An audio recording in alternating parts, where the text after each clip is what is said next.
The US presidential debate, I don't think we can avoid this. President Biden's re-election campaign, it was plunged into crisis after his faltering performance in Thursday's TV debate with Donald Trump. The 81-year-old completely lost his train of thought during an answer on the economy, which is one of a series of fumbles that handed his predecessor the initiative. Biden later said he'd been sick and had been suffering a sore throat.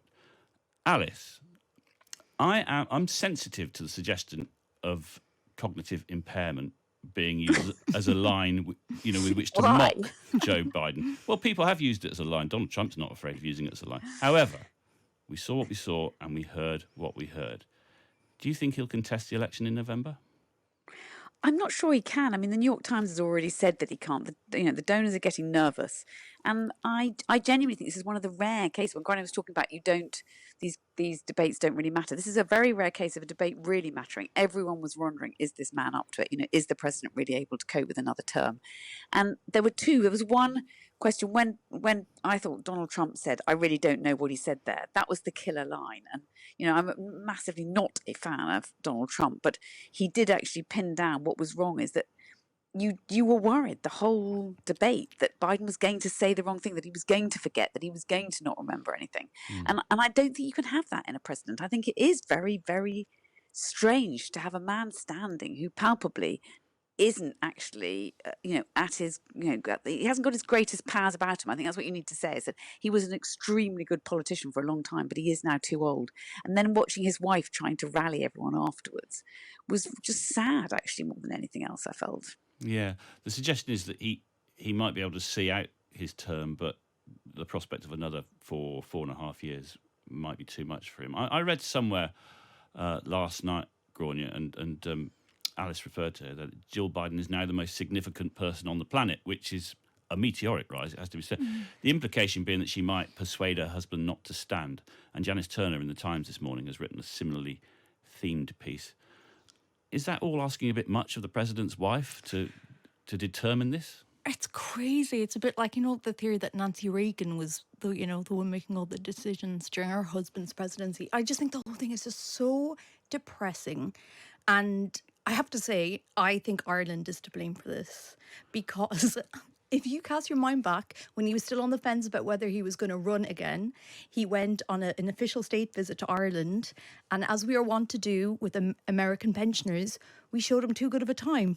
Yeah. And just as he was flying back to Washington, he announced, you know what, I'm running again. Yeah. I think I remember him referring to the All Blacks rugby team as the Black and Tans, which obviously held particular resonance in Ireland. Oh, that was pandering, to be honest. We liked him even more. I think it's this is such a serious election, and there's so many, it's like the future of democracy in the US. And I just think that it just feels like real vanity. And on behalf of Biden, you can't have the leader of the free world knocked out by a cold. You just can't have that. That's not sustainable.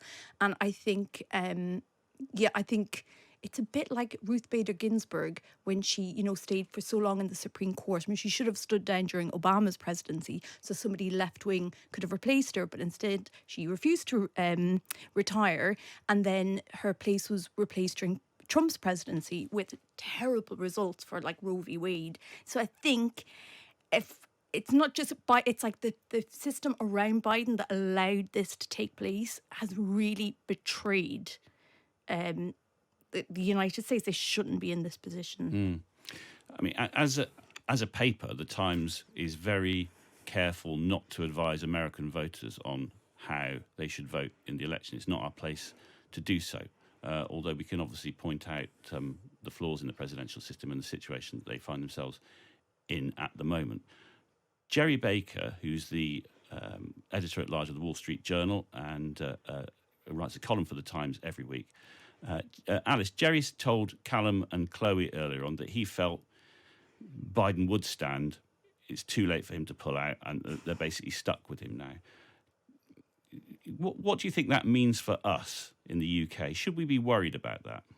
Well, I think the worry is Kamala Harris, actually, because it's a number two, and then, as you have referred to number twos before, it is obviously not a great role. But if you are the number two, you need to be a strong candidate, and she is not. So I think that's what people fear most, is that there's no one to stand in either.